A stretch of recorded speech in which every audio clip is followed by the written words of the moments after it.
أعوذ بالله من الشيطان الرجيم.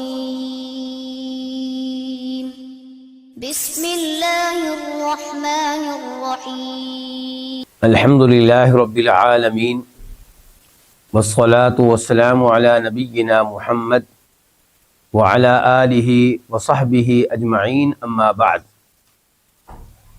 کتاب الفوائد، اس کے مؤلف ہیں امام ابن القیم رحمہ اللہ، اور یہ کتاب طرح طرح کے قیمتی فوائد کے اوپر مشتمل ہے۔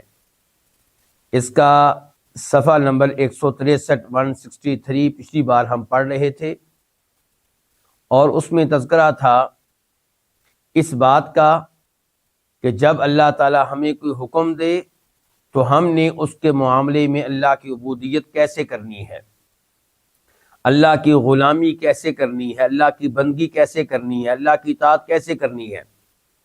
دوسرے نمبر پہ یہ کہ جب اللہ تعالیٰ کسی چیز سے منع کر دے، روک دے، کسی چیز کو حرام کر دے، تو پھر اللہ کی غلامی اور بندگی اور عبودیت اور اطاعت کیسے ہوگی، یعنی کہ اس سے دور رہا جائے گا، اللہ سے ڈرتے ہوئے، اللہ کی تعظیم کا خیال کرتے ہوئے اور اللہ کی محبت میں۔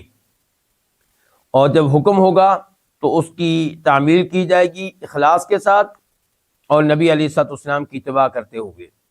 تیسرے نمبر پہ اگر اللہ تعالیٰ کی طرف سے مصیبتیں آئیں تو مصیبتوں کے معاملے میں عبودیت کیسے ہوگی، اللہ کی غلامی کیسے ہوگی، اللہ کی اطاعت کیسے ہوگی، کہ ان پہ صبر کیا جائے، ان پہ راضی رہا جائے اور ان پہ اللہ کا شکر ادا کیا جائے۔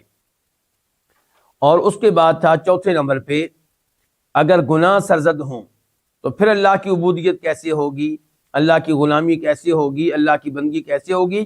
توبہ کرنے میں جلدی کی جائے، ان گناہوں کو چھوڑ دیا جائے اور انسان اللہ تعالیٰ کے سامنے معذرت کرے، انکساری اور عاجزی کا اظہار کرے اور یقین رکھے کہ گناہوں سے بچانے والا اللہ کے علاوہ کوئی نہیں ہے، اور گناہوں کے اوپر ملنے والی سزا سے بھی بچانے والا اللہ تعالیٰ کے علاوہ کوئی نہیں ہے۔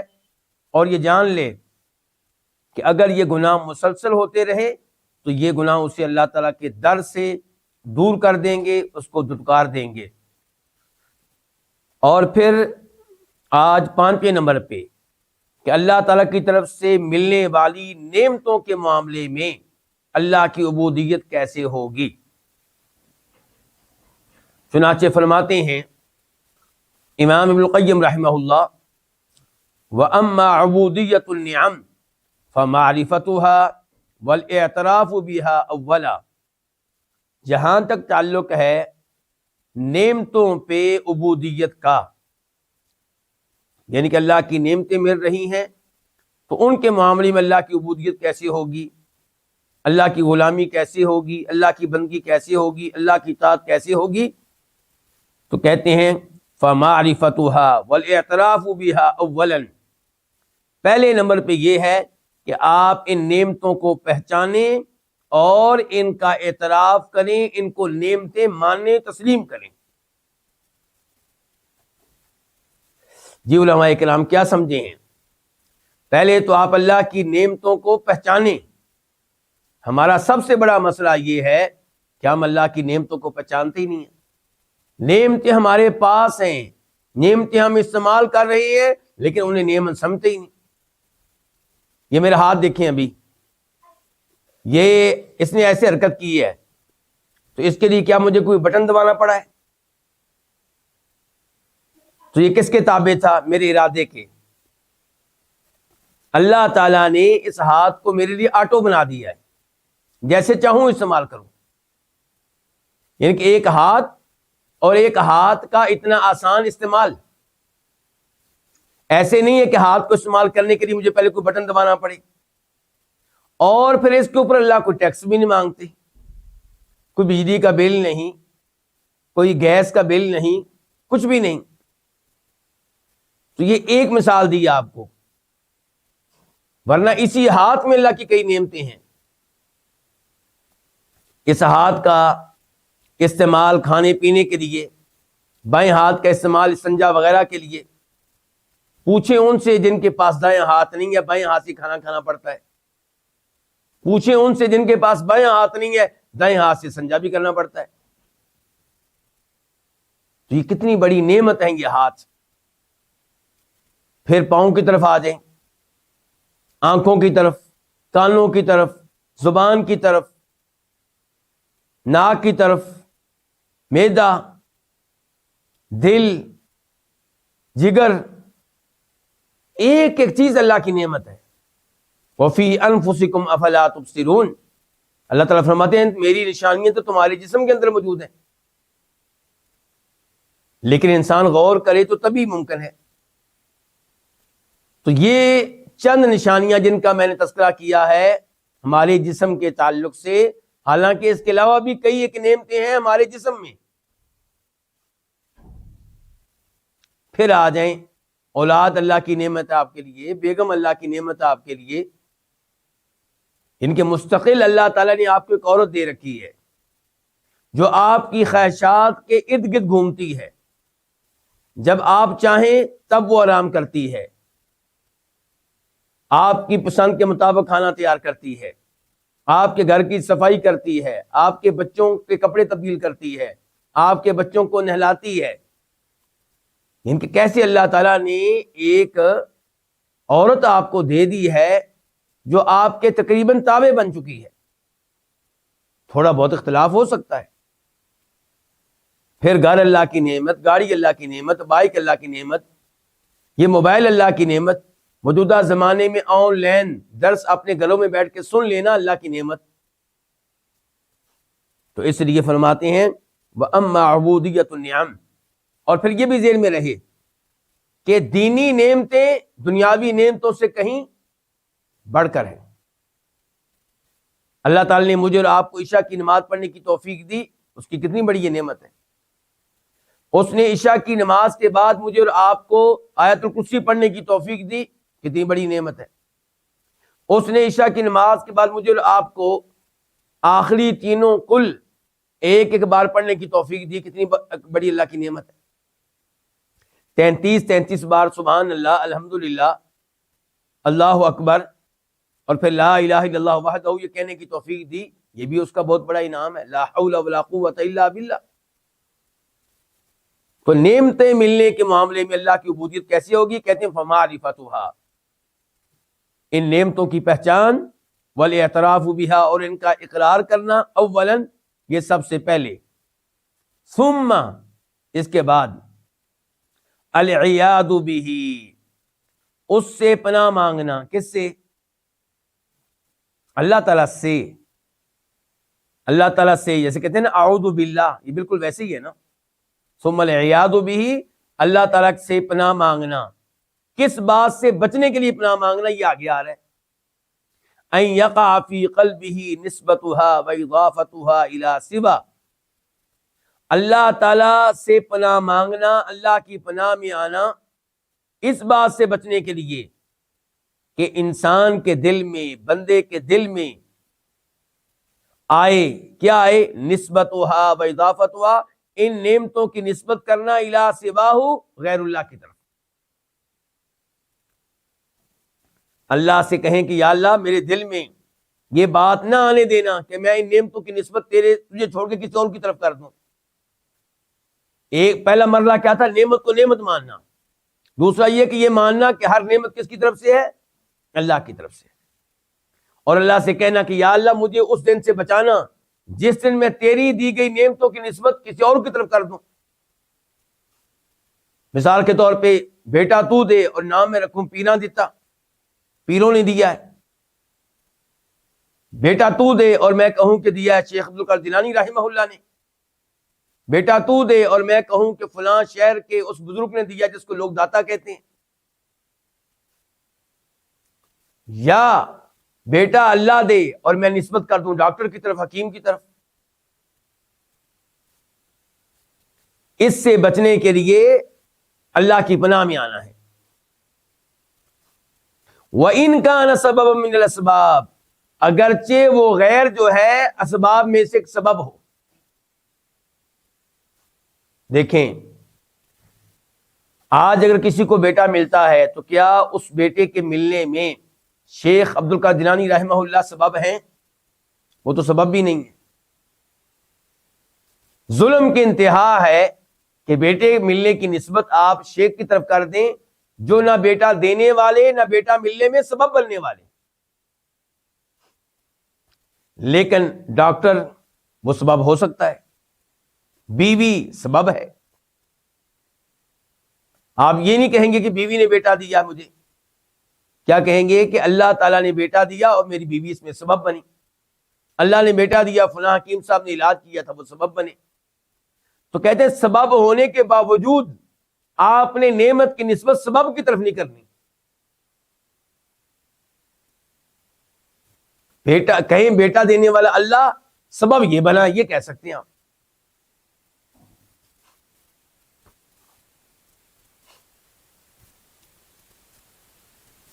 وَإِنْ كَانَ اگرچہ وہ ہو، وہ کون؟ وہ دوسرا، وہ غیر. سبب من اسباب، اسباب میں سے ایک سبب. کیوں اس کی طرف نسبت نہیں کرنی جی؟ کیونکہ فَهُوَ مُسَبِّبُهُ وَمُقِيمُهُ، کیونکہ وہ کون؟ اللہ تعالیٰ. اللہ آپ کو خیر دے. کیونکہ اللہ تعالیٰ ہی مسببہ، اس کو سبب بنانے والا ہے. وہ کون سا خود سبب بنا ہے؟ اس کو بھی سبب کس نے بنایا ہے؟ اللہ نے.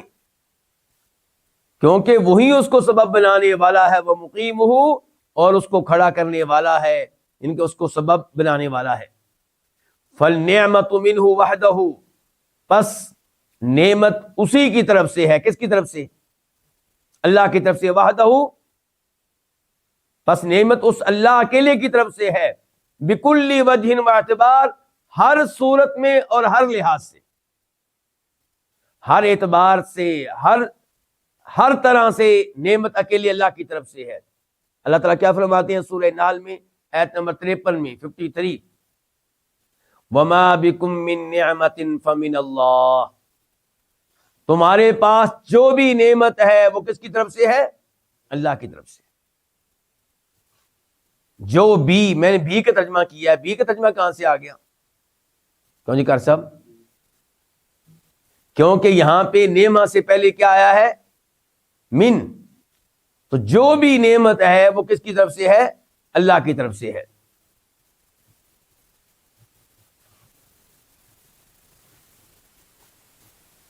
تو یہ ہو گیا نعمتوں پہ اللہ کی عبودیت کا پہلا مرحلہ. کیا ہے؟ نعمت کو نعمت مانے. دوسرے نمبر پہ یہ کہ اللہ سے کہیں کہ یا اللہ مجھے بچانا اس بات سے کہ میں تیری دی گئی نعمتوں کی نسبت کسی اور کی طرف کر دوں. ثم الثناء بها علیہ، تیسرے نمبر پہ الثناء بها سے مراد کیا ہے؟ نعمتیں. ان نعمتوں کی وجہ سے الثناء علیہ، اللہ تعالیٰ کی تعریف کرنا، اللہ کی حمد و ثنا بیان کرنا. اسی لیے مسلمان کھانا کھانے کے بعد کیا کہتے ہیں جی؟ الحمدللہ الذی اطعمنی ھذا ورزقنیہ من غیر حول منی ولا قوہ، کہ تمام تعریفیں اس اللہ تعالیٰ کے لیے جس نے مجھے یہ کھانا کھلایا، جس نے مجھے یہ رزق دیا. اس میں میری کوئی طاقت نہیں تھی، میرا کوئی زور نہیں تھا، میرا کوئی کمال نہیں تھا، سب اسی کا انعام تھا. لباس پہنتا ہے تو کیا دعا پڑھتا ہے جی؟ الحمدللہ الذی کسانی ھذا ورزقنی من غیر حول منی ولا قوہ. پانی پیتا ہے تو الحمدللہ کہتا ہے. گاڑی میں بیٹھنے لگتا ہے تو وہاں پہ بھی الحمدللہ کہتا ہے. صبح اٹھتا ہے تو پہلے نمبر پہ اس کے منہ سے کیا نکلتا ہے جی؟ الحمدللہ الذی احیانا بعد ما اماتنا والیہ النشور. میں حمد و ثنا بیان کرتا ہوں اس اللہ تعالیٰ کی جس نے مرنے کے بعد پھر زندگی دی، نیند کی وادی میں چلے جانے کے بعد پھر دوبارہ اس نے اٹھایا. وَمَحَبَّتُهُ عَلَيْهَا، صرف اللہ کی حمد و ثنا بیان نہیں کرنی بلکہ ان نعمتوں پہ، ان نعمتوں کی وجہ سے نعمتیں دینے والے رب سے محبت بھی کرنی ہے.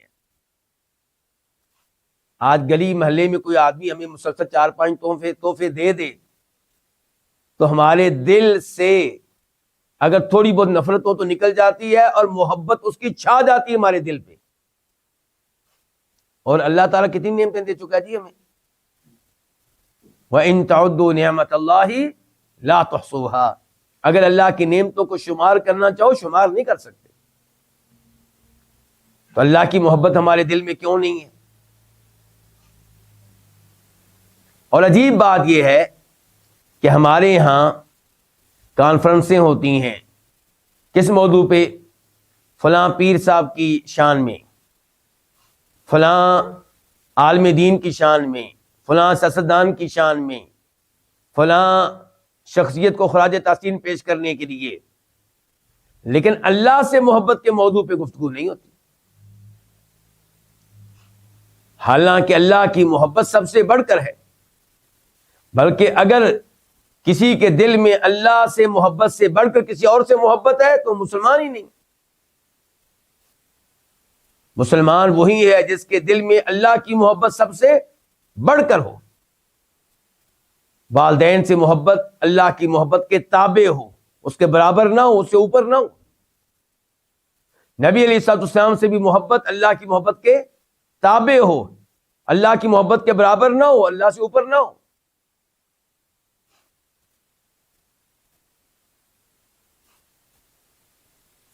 وَشُکْرُهُ، اور پھر یہ کہ آپ اس کا شکر ادا کریں. کس کا؟ اللہ تعالی کا. حمد و ثنا بیان کرنا، اس سے محبت رکھنا ان نعمتوں کی وجہ سے، اور اس کا شکریہ ادا کرنا. اچھا شکریہ کیسے ادا کریں گے؟ ایک تو منہ زبانی ہوتا ہے، دوسرا یہ کہ وَشُکْرُهُ، اس کا شکریہ ادا کرنا کہ بِأَن يَسْتَعْمِلَهَا فِي طَاعَتِهِ، کہ وہ ان نعمتوں کو استعمال کرے، لگائے اللہ کی اطاعت میں. مال کو کہاں پہ لگائے؟ اللہ کی اطاعت میں. مال خرچ کر رہا ہے کس میں؟ قرآن کریم خرید کر لا رہا ہے، گھر میں رکھ رہا ہے، بچوں کو دے رہا ہے، بیٹا یہ آپ کا قرآن ہے، بیٹی یہ آپ کا قرآن ہے، روز تلاوت کرنی ہے آپ نے. مال کو لگا رہا ہے اللہ کی راہ میں، مسکین کو کھانا کھلا رہا ہے، یتیم کو کھانا کھلا رہا ہے، بیوہ کو کھانا کھلا رہا ہے. مال کو لگا رہا ہے اللہ تعالیٰ کی اطاعت میں، مساجد پہ پیسہ صرف کر رہا ہے، مدارس پہ، دین کے طالب علموں پہ، علماء پہ، دینی کتب خریدنے کے لیے، دینی کتب خرید کر علماء کو، طالب علموں کو دینے کے لیے. یہ ایک نعمت کی مثالیں دی میں نے آپ کو، مال کی نعمت. اب آپ نے اور دیگر نعمتوں کی طرف آ جائے. آنکھیں، ان کو استعمال کر رہا ہے قرآن پڑھنے کے لیے، ان کو استعمال کر رہا ہے دینی کتابیں پڑھنے کے لیے، ان کو استعمال کر رہا ہے مسجد میں جاتے ہوئے راستہ دیکھنے کے لیے کہ یہ مسجد کا راستہ ہے. اللہ کی نافرمانی میں استعمال نہیں کرنا، گناہ والی چیز دیکھنے کے لیے استعمال نہیں کرنا، غیر عورت کو دیکھنے کے لیے اس کو استعمال نہیں کرنا، گندی تصویریں دیکھنے کے لیے ان کو استعمال نہیں کرنا. یہی صورتحال ہاتھوں کی نعمت کی ہوگی، یہی صورتحال پاؤں کی نعمت کی ہوگی، یہی صورتحال کانوں کی نعمت کی ہوگی. کان اللہ نے دیے ہیں، اللہ کی اطاعت میں استعمال کرنا. اسے گانے نہیں سننے، شرک پہ مبنی قوالی نہیں سننی، بدعات پہ مشتمل تقریریں نہیں سننی، لا دینیت پہ مشتمل لبرل لوگوں کی گفتگو نہیں سننی.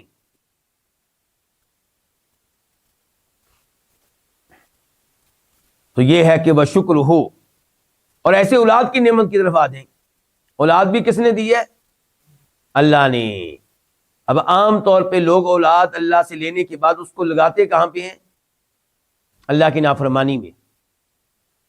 ایسے اداروں میں بھیجتے ہیں جہاں سے وہ گناہ سیکھیں، ایسی سوسائٹی اور ماحول میں رکھتے ہیں جہاں سے وہ گناہ سیکھیں، شرک سیکھیں، بدعات سیکھیں، اور نماز نہ پڑھنا سیکھیں، گالیاں دینا سیکھیں. اولاد اللہ نے دی تھی، اس کو لگانا چاہیے تھا اللہ کی اطاعت میں. قرآن کا حافظ بنائیں، دین کا عالم بنائیں، نمازی بنائیں، زکوٰۃ دینے والا بنائیں، اللہ کی راہ میں خرچ کرنے والا بنائیں، صدقہ کرنے والا بنائیں، صحابہ کرام سے محبت کرنے والا بنائیں، اللہ کے نبی سے محبت کرنے والا بنائیں اس اولاد کو. تو یہ ہے اللہ تعالیٰ کا شکر. اور اللہ تعالیٰ فرماتے ہیں لَإِن شَكَرْتُمْ لَأَزِيدَنَّكُمْ، کہ اگر تم میری دی گئی نعمتوں پہ میرا شکر ادا کرو گے میں تمہیں مزید بھی دوں گا. وَلَئِن كَفَرْتُمْ إِنَّ عَذَابِي لَشَدِيدٌ، اور اگر ناشکری کرو گے تو میرا عذاب بڑا سخت ہے. اللہ ایک بارش روک لے تو ہمارا برا حال ہو جاتا ہے، پانی پینے کو نہیں ملتا، زمینیں بنجر ہو جاتی ہیں، رزق کہاں سے آئے گا؟ تو اس لیے اللہ تعالیٰ کی طرف سے دی گئی نعمتوں کو اللہ کی اطاعت میں استعمال کریں، بلکہ اللہ سے دعا کریں ہر نماز کے بعد۔ کون سی دعا؟ ربی اعنی علی ذکرک و شکرک و حسن عبادتک، اے میرے رب میری مدد کر، کس معاملے میں؟ کہ میں تیرا ذکر کر سکوں، و شکرک تیری نعمتوں پہ تیرا شکر ادا کر سکوں، و حسن عبادتک اور بہترین انداز میں تیری عبادت کر سکوں۔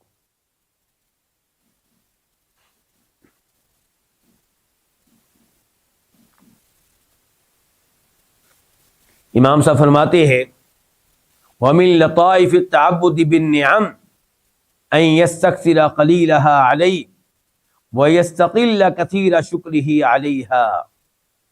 اللہ اکبر، کیا عظیم گفتگو ہے۔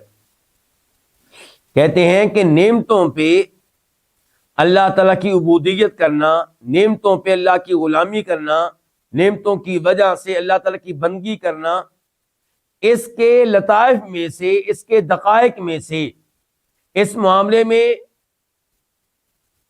نکات میں سے ایک نقطہ یہ ہے کہ ان یستکثر قلیلھا، کہ انسان ان نعمتوں میں سے تھوڑی سی نعمت کو بھی زیادہ جانے۔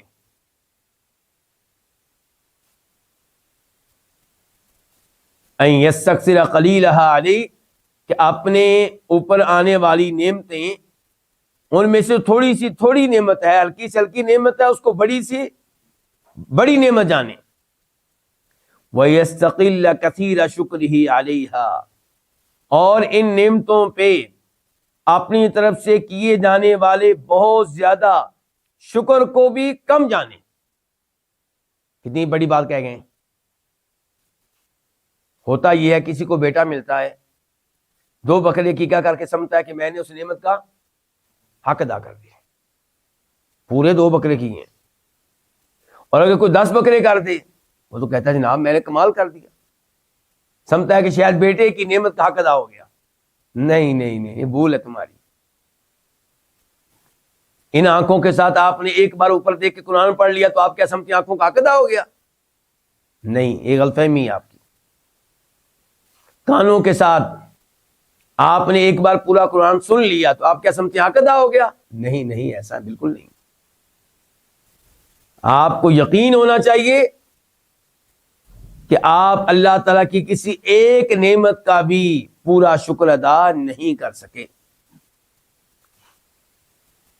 وَيَعْلَمْ، اور اللہ کی طرف سے دی گئی نعمتوں پہ اللہ کی عبودیت، اللہ کی غلامی کرنے، اللہ کی اطاعت کرنے، اللہ کی بندگی کرنے کے لطائف میں سے یہ بھی ہے کہ وَيَعْلَمْ، انسان یہ بات جان لے، انہا وصلت الیہ، کہ یہ نعمتیں اس کے پاس آئی ہیں، اس تک پہنچی ہیں، اسے ملی ہیں، من سیدہ، کس کی طرف سے ملی ہیں؟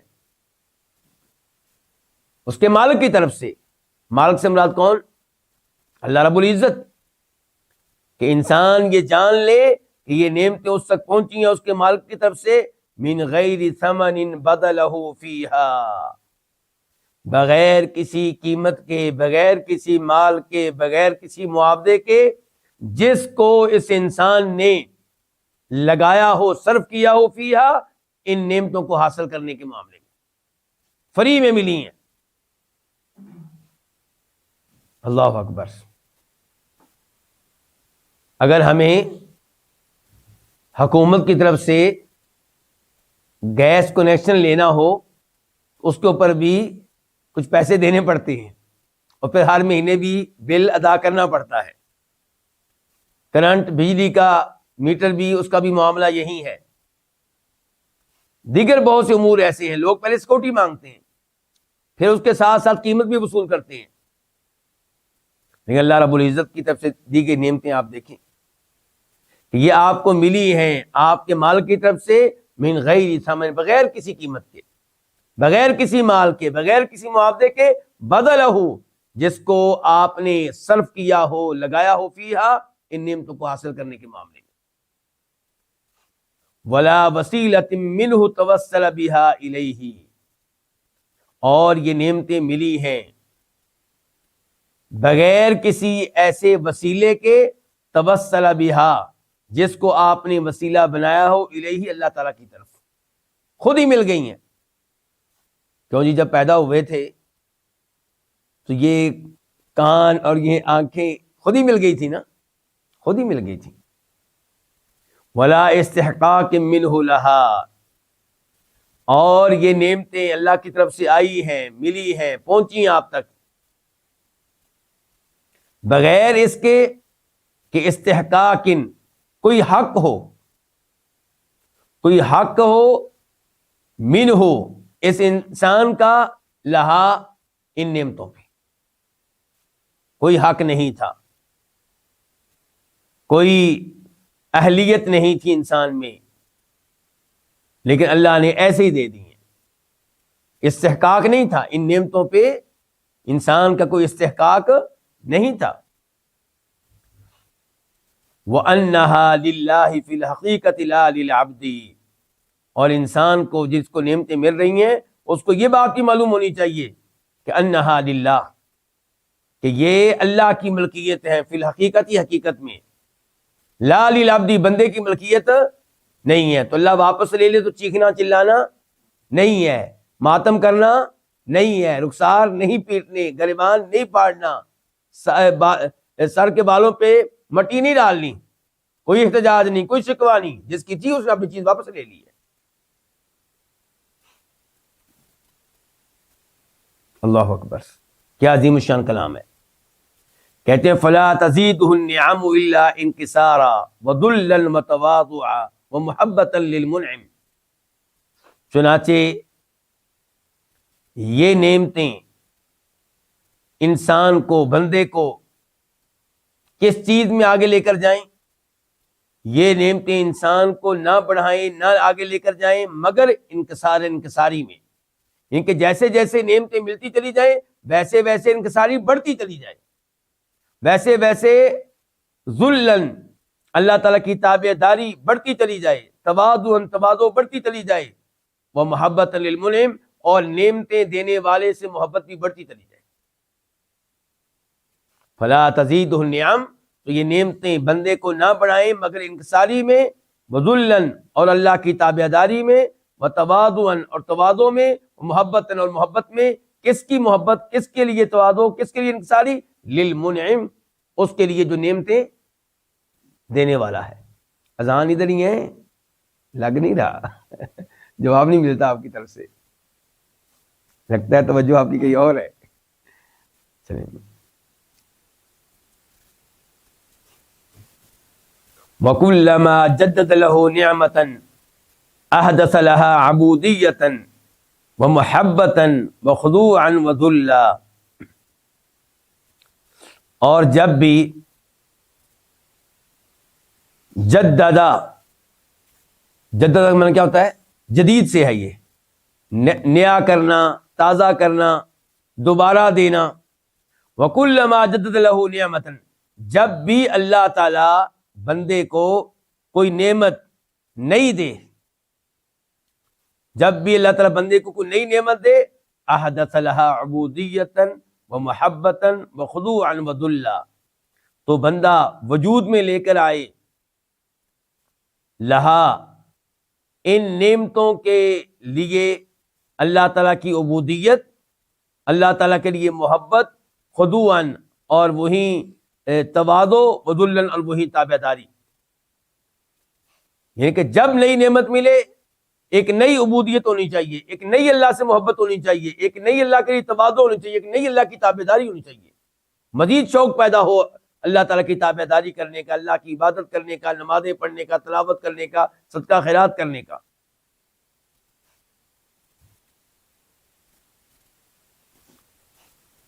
وَكُلَّمَا أَحْدَثَ لَهُ قَبْضًا احدث له رضا، اور جب بھی اللہ تعالی اس کے لیے پیدا کرے قبضاً، کسی تنگی کو،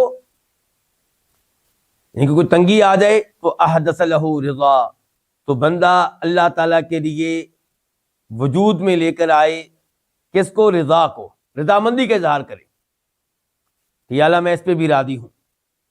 وَكُلَّمَا أَحْدَثَ ذَنْبًا، اور جب بھی کوئی گناہ کرے، کون؟ بندہ، احدث لہ توبۃ وانکسارا واعتذارا، تو اللہ تعالیٰ کے لیے وجود میں لے کر آئے توبہ کو، انکساری کو اور معذرت کو۔ فہذا هو العبد الکیس، یہی ہے عقل مند بندہ۔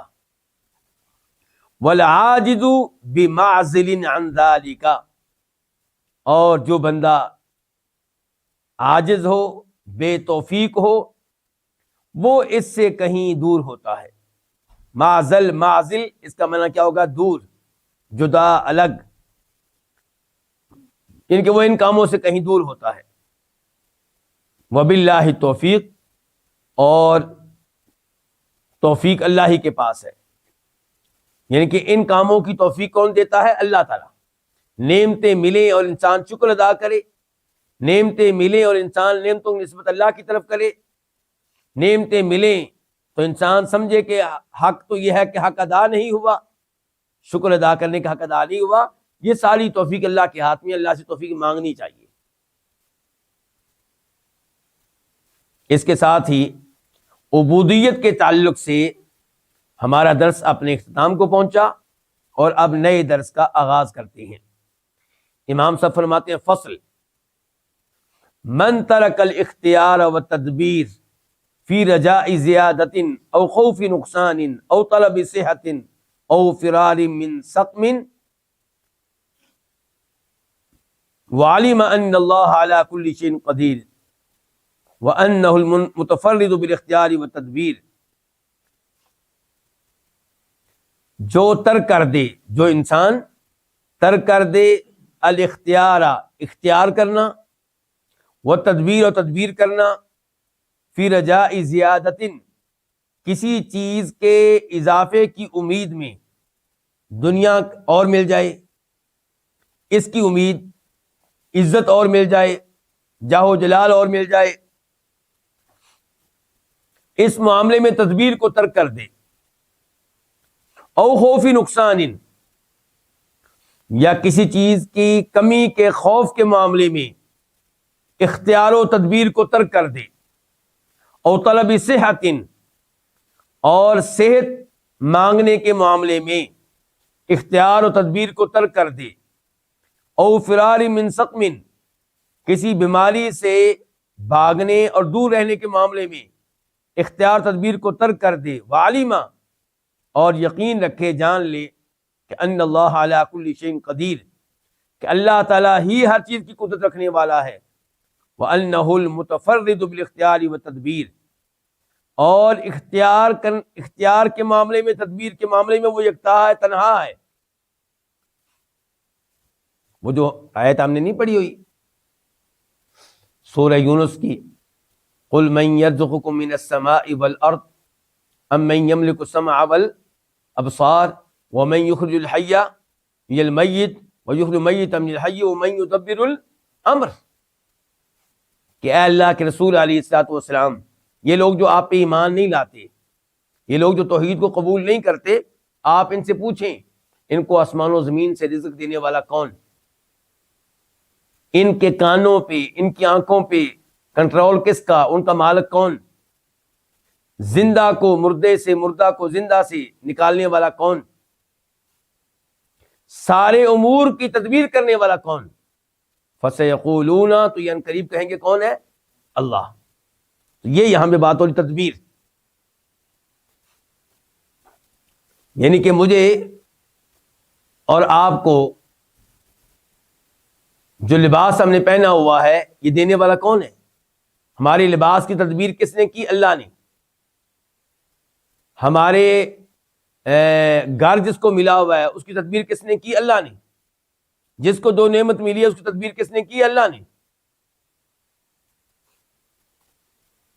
تو یہاں پہ امام صاحب کہہ رہے ہیں کہ جو کسی چیز کے اضافے کی امید میں اپنا اختیار تدبیر ترک کر دے، کسی چیز کی کمی کے خوف کے معاملے میں بھی اپنا اختیار تدبیر ترک کر دے، صحت کو لینے کے معاملے میں اپنے اختیار تدبیر کو ترک کر دے، کسی بیماری سے بچنے اور بھاگنے کے معاملے میں بھی اختیار تدبیر کو ترک کر دے، وعلیما، اور یہ یقین رکھے، جان لے کہ بے شک اللہ تعالیٰ ہر چیز کی قدرت رکھنے والا ہے، وَأَنَّهُ الْمُتَفَرِّدُ بِالْاخْتِيَارِ وَالتَّدْبِيرِ، اور وہیں یکتا ہے، تنہا ہے اختیار کرنے میں اور تدبیر کرنے میں، وَأَنَّ تَدْبِيرَهُ لِعَبْدِهِ خَيْرٌ مِّن تَدْبِيرِ الْعَبْدِ لِنَفْسِهِ، اور یہ بات بھی جان لے کہ اللہ تعالیٰ جو اپنے بندے کے لیے تدبیر کرتا ہے وہ بہتر ہے اس تدبیر سے جو بندہ خود اپنے لیے کرتا ہے۔ وَأَنَّهُ أَعْلَمُ بِمَصْلَحَتِهِ مِنَ الْعَبْدِ، اور یہ بھی جان لے کہ اللہ تعالیٰ بندے کی مصلحت کو، بندے کے فائدے کو بندے سے بھی بہتر جاننے والا ہے۔ میرے لیے کیا بہتر ہے، مجھ سے بہتر کون جانتا ہے اس بات کو؟ اللہ۔ وَأَقْدَرُ عَلَى جَلْبِهَا وَتَحْصِيلِهَا مِنْهُ، اور یہ بھی جان لے کہ اللہ تعالی اس چیز کو حاصل کرنے کے معاملے میں زیادہ قدرت رکھنے والا ہے۔ کس کو؟ مصلحت کو۔ یعنی کہ ایک تو یہ ہے کہ اللہ تعالیٰ بندے کی مصلحت کو بندے سے بہتر جانتا ہے، دوسرے نمبر پہ وہ مصلحت حاصل کیسے کرنی ہے۔ اگر آپ کو ویسے سمجھ نہیں آ رہی تو آپ یہ سوچیں، مثال کے طور پہ کوئی لڑکی ہے، وہ میرے لیے بہتر ہے یا نہیں بہتر، یہ مجھ سے بہتر کون جانتا ہے؟ ہم تو ایک لڑکی کو بڑا اچھا سمجھ کے شادی کرتے ہیں، بعد میں وہ ہمارے لیے عذاب بن جاتی ہے۔ تو میرے لیے کون سی لڑکی بہتر ہے یہ مجھ سے بہتر کون جانتا ہے؟ میرا اللہ۔ اچھا، اب اس لڑکی کو حاصل کیسے کرنا ہے اس کی قدرت بھی کون رکھتا ہے؟ اللہ۔ یہ کہہ رہے ہیں، کہتے ہیں کہ بندہ یہ بھی سمجھے، ایک تو بندہ یہ بھی سمجھے کہ وَأَنَّهُ أَعْلَمُ بِمَصْلَحَتِهِ مِنَ الْعَبْدِ، کہ اللہ تعالیٰ اس کی مصلحت کو، بندے کی مصلحت کو بندے سے بہتر جاننے والا ہے، وَأَقْدَرُ عَلَى جَلْبِهَا، اور اس مصلحت کو حاصل کرنے کی منہ، اس سے کہیں زیادہ قدرت رکھنے والا، کس سے؟ بندے سے زیادہ۔ وَأَنْسَهُ لِلْعَبْدِ مِنْهُ لِنَفْسِهِ، اور یہ بھی بندہ جان لے کہ اللہ تعالی بندے کا بندے سے بھی زیادہ خیر خواہ ہے۔ خود ہم اپنے اتنے خیر خواہ نہیں جتنا اللہ تعالیٰ ہمارا خیر خواہ ہے۔ وَأَرْحَمْ بِهِ مِنْهُ بِنَفْسِهِ، اور یہ بھی جان لے کہ اللہ تعالیٰ بندے پہ بندے سے بھی زیادہ رحم کرنے والا ہے۔ کیا ہم اپنے اوپر رحم کرنے والے ہیں؟ اگر ہم اپنے اوپر رحم کرنے والے ہوتے تو گناہ نہ کرتے۔ ہم آپ ظالم ہیں، اپنے اوپر ظلم کرنے والے، گناہ کرتے ہیں، کل کو عذاب اپنے نفس کو دلوائیں گے، اپنے ان اعضاء کو جہنم کی آگ میں جلانے کا سبب بنیں گے۔ وَأَبَرُّ بِهِ مِنْهُ بِنَفْسِهِ، اور بندہ یہ بھی جان لے کہ اللہ تعالی بندے پہ بندے سے بڑھ کر احسان کرنے والے ہیں، ابرو احسان کرنے والے ہیں۔ وَعَلِمَ مَعَ ذَلِكَ، ابھی کتنی چیزیں ہو گئی آپ کو پتہ ہے؟ نمبر ایک کیا؟ اختیار تدبیر کو ترک کر دینا، ٹھیک ہو گیا، کس چیز کو حاصل کرنے کے معاملے میں یا کس چیز سے بچنے کے معاملے میں۔ اور نمبر دو یہ جان لینا کہ اللہ تعالیٰ چیز کی قدرت رکھنے والا ہے، اختیار و تدبیر میں وہ تنہا ہے، اس کی تدبیر بندے کے لیے بہتر ہے، اس کی وہ بندے سے زیادہ بندے کی مصلحت کو جاننے والا ہے، بندے سے آگے ہے بندے کی مصلحت کو حاصل کرنے کے معاملے میں، اور بندے سے بڑھ کر بندے کا خیر خواہ ہے، بندے سے بڑھ کر بندے کے اوپر رحم کرنے والا ہے، اور انسان سے بڑھ کر انسان کے اوپر احسان کرنے والا ہے۔ وَعَلِمَ مَعَ ذَلِكَ، اب یہ ایک اور سٹیپ، اس کے ساتھ ساتھ بندہ یہ بھی جان لے، یہ بھی یقین رکھے کہ أَنَّهُ لَا يَسْتَطِيعُ أَن يَتَقَدَّمَ بَيْنَ يَدَيْ تَدْبِيرِهِ خُطْوَةً وَاحِدَةً، کہ وہ نہیں استطاعت رکھتا، کون؟ بندہ، کہ وہ ایک قدم بھی آگے بڑھے اللہ کی تدبیر سے، ایک قدم بھی آگے بڑھے، بندہ اس کی طاقت نہیں رکھتا۔ وَلَا يَتَأَخَّرُ عَن تَدْبِيرِهِ لَهُ خُطْوَةً وَاحِدَةً، اور اس بات پہ بھی یقین رکھے کہ وہ اللہ کی تدبیر سے ایک قدم بھی پیچھے نہیں ہو سکتا.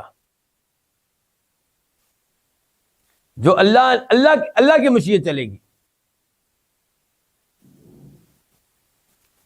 فلا متقدم له بین یدی قضائه وقدره ولا متأخر. اللہ تعالی کی قضاء و تقدیر سے وہ نہ آگے بڑھ سکتا ہے نہ پیچھے رہ سکتا ہے. اللہ نے قرآن میں نہیں کہا وَلَن يُؤَخِّرَ اللَّهُ نَفْسًا إِذَا جَاءَ أَجَلُهَا. کہیں پہ اللہ تعالیٰ کیا کہتے ہیں فَلَا يَسْتَأْخِرُونَ عَنْهُ سَاعَةٌ وَلَا يَسْتَقْدِمُونَ. کہ مثال کے طور پہ اللہ نے جو ہماری موت کا وقت مقرر کیا ہے اس سے نہ ہم ایک منٹ ایک لمحہ ایک سیکنڈ لیٹ ہو سکتے ہیں اور نہ اس سے ایک سیکنڈ ایک منٹ پہلے فوت ہو سکتے ہیں. بالکل اسی لمحے فوت ہوں گے جو لمحہ اللہ نے لکھ دیا ہے. فلا متقدم له. تو انسان آگے بڑھنے والا نہیں ہے بین یدی قضائه وقدره.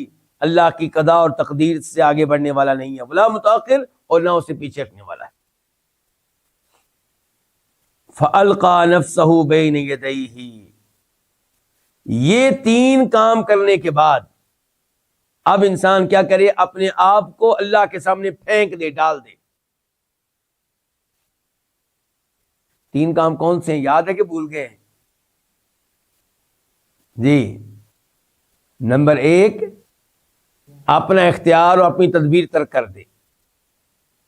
نمبر 2 جان لے کہ اللہ ہر چیز کی قدرت رکھنے والا ہے اور وہ آگے علم رکھنے والا، قدرت رکھنے والا، خیر خائی کرنے والا، رحم کرنے والا، احسان کرنے والا. اور تیسرے نمبر پہ یہ بھی جان لے کہ انسان اللہ کی تدبیر سے ایک قدم نہ آگے بڑھ سکتا ہے نہ پیچھے رہ سکتا ہے. اللہ کی قضاء و تقدیر سے نہ آگے بڑھ سکتا ہے نہ پیچھے رہ سکتا ہے. یہ سب کچھ ہو جانے کے بعد فَأَلْقَى نَفْسَهُ بَيْنَ يَدَيْهِ. جب پتہ چل گیا کہ اصل اللہ ہی ہے، میں تو کچھ بھی نہیں ہوں، تو کیا کرے؟ اپنے آپ کو اللہ کے سامنے پھینک دے، ڈال دے. وَسَلَّمَ الْأَمْرَ كُلَّهُ إِلَيْهِ. اور سارے معاملات اس کے سپرد کر دے. اعلان کر دے کہ وہ فوض امری الی اللہ، کہ میں اللہ کے اپنے سارے معاملات اللہ کے سپرد کرتا ہوں. اعلان کر دے اللہم رحمتک ارجو فلا تکلنی الی نفسی طرفۃ عین واصلح لی شأنی کلہ لا الہ الا انت. اے اللہ تیری رحمت پہ ہی امیدیں لگائے ہوئے ہوں. فلا تکلنی الی نفسی طرفۃ عین، مجھے میرے نفس کے سپرد نہ کرنا، ایک لمحے کے لیے بھی مجھے میرے سپرد نہ کرنا. اور اے اللہ میرے سارے کام سنوار دے. میں یہ اعلان کرتا ہوں کہ تیرے علاوہ کوئی عبادت کے لائق نہیں ہے. تو یہ ہے کہ وسلم الامر کلہ الیہ، اپنے سارے کے سارے امور اسی کے سپرد کر دے، اللہ کے سپرد کر دے. وانطرح بین یدیہ انطراح عبد مملوک ضعیف بین یدی ملک عزیز قاہر. اور گر پڑے بین یدیہ، اللہ کے سامنے. کیسے؟ جیسے وہ غلام گر پڑتا ہے مملوکن، جو کسی کی ملکیت ہے، ضعیف کمزور ہے، گر پڑتا ہے کہاں؟ بین یدی ملکن، کسی ایسے بادشاہ کے آگے، عزیز جو سب پہ غالب ہے، قاہر سب کے اوپر اس کی حکومت چلتی ہے، اس کا غلبہ چلتا ہے. لہ التصرف فی عبدہ بکل ما یشاء، اسی کا اپنے بندے میں تصرف ہے اس طرح جس طرح وہ چاہے. وہ اپنے بندے کے ساتھ کرتا ہے جو وہ چاہتا ہے. وما تشاءون الا ان یشاء اللہ. ولیس للعبد التصرف فیہ بوجہ من الوجوہ، اور بندے کا اس میں کسی بھی اعتبار سے کوئی تصرف نہیں ہے. تو جب یہ سب کچھ کر لے انسان تو اب کیا ہوگا؟ فاستراح حینئذ من الہموم والغموم والانکاد والحسرات. تب بندہ استراح، آرام پا جائے گا، سکون حاصل کر لے گا، من الہمومی تمام پریشانیوں سے راحت حاصل کر لے گا، نجات پا جائے گا تمام پریشانیوں سے، والغمومی غموں سے، والانکاج تنگیوں سے، والحسرات حسرتوں سے۔ وحمل کلہ وحوائجہ ومصالحہ من لا یبالی بحملہا ولا تثقلہ ولا یکترث بہا فتولاہا دونہ وَأَرَاهُ لُطْفَهُ وَبِرَّهُ وَرَحْمَتَهُ وَإِحْسَانَهُ فِيهَا۔ اللہ اکبر۔ کہتے ہیں پھر کیا ہوگا کہ وَحَمَّلَ كُلَّهُ، کہ وہ ان سب امور کو، وَحَوَائِجَهُ اور اپنی حاجات کو، وَمَصَالِحَهُ اور اپنی مصلحتوں کو، حَمَّلَ كُلَّهُ ان سب کو ڈال دے، کس کے اوپر؟ اس کے اوپر من لا یبالی بحملہا، ان سب کا بوجھ اس کے اوپر ڈال دے جو ان کا بوجھ اٹھانے کی کوئی پرواہ ہی نہیں کرتا، اس کو ولا تثقلہ، نہ یہ چیزیں اس کو بوجھل کرتی ہیں، ولا یکترث بہا، نہ وہ ان کی پرواہ کرتا ہے، یعنی کہ یہ سارے کام آپ اس کے اوپر ڈال دیں، جس کے اوپر ڈالیں تو اس کو کوئی مسئلہ ہی نہیں ہے، کوئی ٹینشن ہی نہیں ہے۔ کیوں جی محترم گلفراز صاحب، میں کوئی ایک کام اپنا آپ کے اوپر ڈال دوں تو آپ کے سر کے اوپر پانی پڑ جائے گا، یہ کیا مصیبت اس نے مجھے ڈال دی ہے، یہ کام مجھے کہہ دیا ہے، میرے اپنے گھر کے اتنے کام ہیں، میری اپنی اولاد ہے، میرے اپنے بچے ہیں، میری اپنی مصروفیات ہیں، اوپر سے یہ اس نے ایک مصیبت مجھے ڈال دی ہے۔ تو امام صاحب فرما رہے ہیں کہ آپ اپنی ساری حاجتیں، ساری ضرورتیں، سارے امور اس کے اوپر ڈال دیں، جس کو کوئی پرواہ نہیں ہے۔ من لا یبالی بحملہا، جسے کوئی پرواہ نہیں ہے ان کا بوجھ اٹھانے کی، ولا تثقلہ اور نہ یہ چیزیں اس کے اوپر بوجھل ہیں، ولا یکترث بہا، نہ وہ ان کی پرواہ کرتا ہے۔ فتولاہا دونہ، تو وہ ان کی ذمہ داری سنبھال لے گا، دونہ اس کے علاوہ، کس کے علاوہ؟ بندے کے علاوہ، وہ اکیلا ہی سب کچھ سنبھال لے گا۔ وہی واصلح لی شانی، واصلح لی شانی کلہ، اللہ میرے سارے کام تو ہی سنوار دے۔ فتولاہا، وہ ان ساری حاجتوں کی، ساری ضرورتوں کی، سارے امور کی ذمہ داری سنبھال لے گا، دونہ اس کے علاوہ، اس کی مدد کے بغیر ہی۔ وَأَرَاهُ لُطْفَهُ، اور پھر وہ اس کو دکھائے گا، کون؟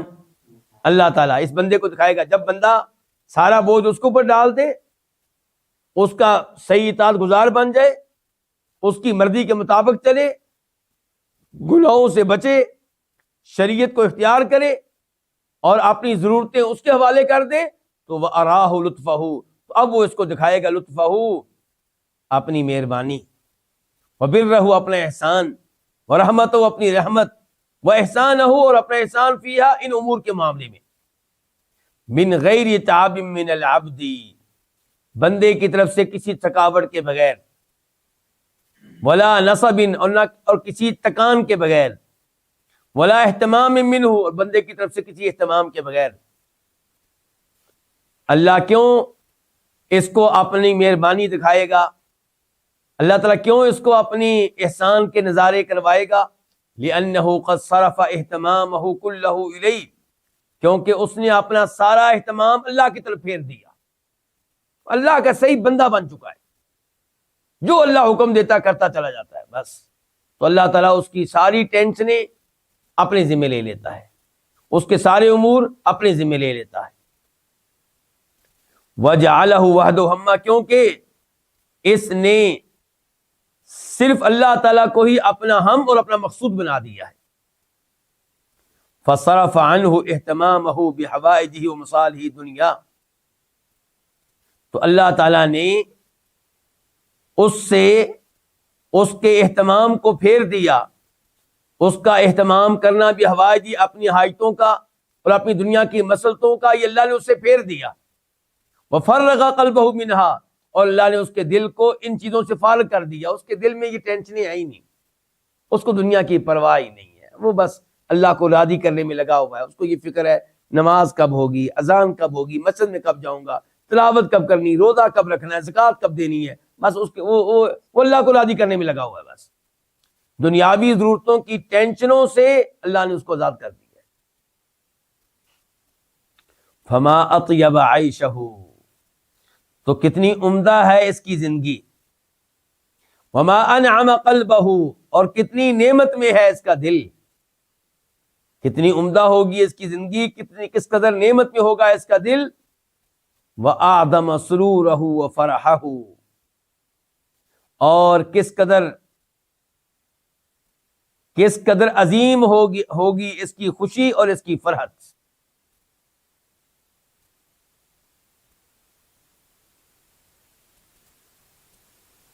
وَإِنْ أَبَى إِلَّا تَدْبِيرَهُ لِنَفْسِهِ وَاخْتِيَارَهُ لَهَا، اب تک بات ہوئی ہے اس بندے کی جس نے کہا کہ میں نے سب کچھ کس پہ ڈال دیا، اللہ پہ ڈال دیا، اور اس کا عقیدہ بھی ٹھیک ہے، اللہ پہ یقین بھی ہے، سب کچھ ہے، تو یہ اس کی باتیں ہو رہی تھیں۔ اب بات کرنے لگے ہیں اس آدمی کی جو کہے نہیں جی میں نے اپنے امور کی تدبیر خود کرنی ہے، میں خود یہ فیصلہ کروں گا کہ میرے لیے کون بہتر ہے کون بہتر نہیں ہے، کیا چیز میرے لیے بہتر ہے کیا چیز میرے لیے بہتر نہیں ہے، ان کی شریعت کی طرف نہیں دیکھتا اس معاملے میں، بس مال آنا چاہیے جیسے بھی آئے، یہ مسرت ملنی چاہیے جیسے بھی ملے، اللہ کی طرف اس کا کوئی دھیان نہیں ہے، اللہ سے نہ وہ ڈرتا ہے نہ اللہ کی وہ پرواہ کرتا ہے۔ اس کی زندگی کیسے گزرتی ہے یہ امام صاحب بتانے لگے ہیں، لیکن چونکہ وقت کم ہے تو یہ بیچ میں گفتگو رہ جائے گی، اس لیے یہیں پہ آج کے درس کا اختتام کرتا ہوں، اور انشاءاللہ اس بندے کے بارے میں آئندہ درس میں پڑھیں گے کہ جو اپنی تدبیر خود کرنی شروع کر دے اور اللہ تعالیٰ کی پرواہ نہ کرے، شریعت کی پرواہ نہ کرے، شریعت کی تعلیمات کا خیال نہ کرے، تو اس کا کیا بنے گا۔ وصلی اللہ تعالی علی نبینا محمد وعلی آلہ وصحبہ اجمعین۔